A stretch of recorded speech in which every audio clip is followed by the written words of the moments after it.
அண்மை செய்தியை பார்த்து வருகிறோம். ராமேஸ்வரத்தில் மாதம் ஒருமுறை விடுதிகள், தனியார் உடை மாற்றும் பகுதிகளில் திடீர் சோதனை நடத்தப்படும் என மாவட்ட நிர்வாகம் தரப்பில் நகராட்சி அலுவலர்களுடன் இணைந்து போலீஸ் சோதனை நடத்துவார்கள் என டிஎஸ்பி சாந்தமூர்த்தி தெரிவித்திருக்கிறார்.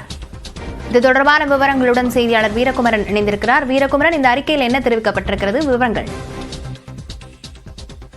லாவண்யா, ராமேஸ்வரத்தில் அக்னி தீர்த்தக்கரை முன்பாக உடைமாற்றும் அறையில் ரகசிய கேமராக்கள் பொருத்தப்பட்டது தொடர்பாக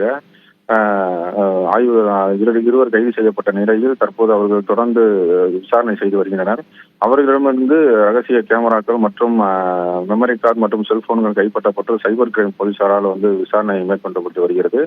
இதன் அடிப்படையில் நம்ம நியூஸ் 18 செய்தி தொலைக்காட்சியில் நம்ம தொடர்ந்து செய்திகள் வெளியிட்ட நிலையில் மாவட்ட ஆட்சியர் இது போன்ற நடவடிக்கை ஈடுபடுபவர்கள் மீது உரிமம், விடுதிகள் மற்றும் உடைமாற்றம் உரிமம் ரத்து செய்யப்படும் என அறிக்கை வெளியிட்டிருந்தார். அதனைத் தொடர்ந்து மாவட்ட ஆட்சியர் சிம்ரன்ஜித் காலோன் மற்றும் மாவட்ட கண்காணிப்பாளர் சந்தீஷ் உத்தரவின் பேரில் ராமேஸ்வரம் டிஎஸ்பி சாந்தமூர்த்தி தலைமையில் சுமார் 20க்கும் மேற்பட்ட போலீசார் 2 குழுக்களாக பிரிந்து ராமேஸ்வரம் அக்னி தீர்த்தக்கரையின் முன்பாக கிழக்கு கோபுரவாசல் மற்றும் மேற்கு கோபுரவாசல் வடக்கு கோபுரவாசல் பகுதிகளில் சுமார் 30க்கும் மேற்பட்ட விடுதிகள் மற்றும் உடைமாற்றும் அறைகளில் சோதனைகளை மேற்கொண்டனர்.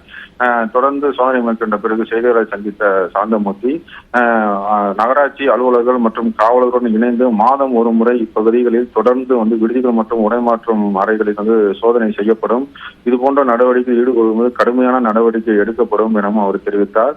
தொடர்ந்து குற்றவாளிகள் விசாரணை செய்யப்படுவதாகவும் அவர்களுடன் யார் தொடர்பு இருக்கிறதா மற்றும் வேறு யாருக்கும் இந்த வீடியோக்கள் அனுப்பப்பட்டுள்ளனவா என்று தொடர்ந்து விசாரணை மேற்கொண்டு வருவதாகவும் அவர் தெரிவித்தார். லாவண்யா, விவரங்களுக்கு நன்றி வீரகுமரன்.